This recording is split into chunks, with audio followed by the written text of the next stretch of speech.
feel good about it?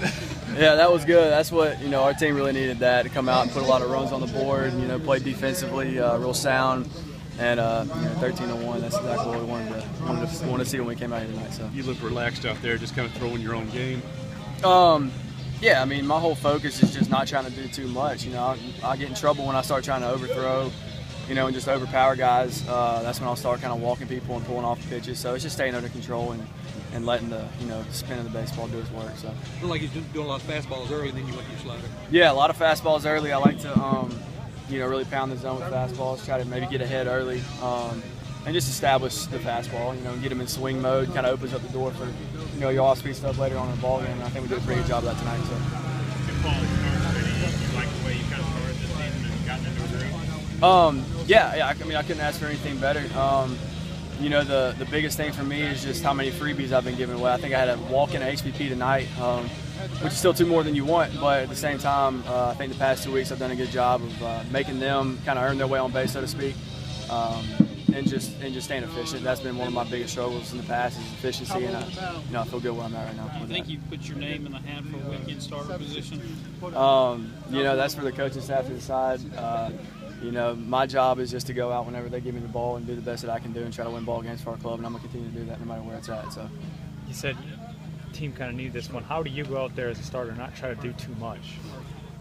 Just what I said a minute ago, just establishing the strike zone early, pounding the strike zone, getting on and off the field as quick as possible, engaging all of our defenders, getting them work, and just keeping the whole team activated throughout the course of the ball game. And I felt like Randolph and Cody Walker both did a real good job behind the plate. With pitch selection, the tempo, and everything. I thought the tempo was great. And you just kind of sparked us a little bit. I feel like offensively we were awesome.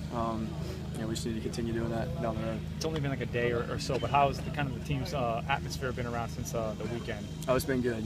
We know that we were, at the time, only 8 games in the season. Still a lot of baseball to go.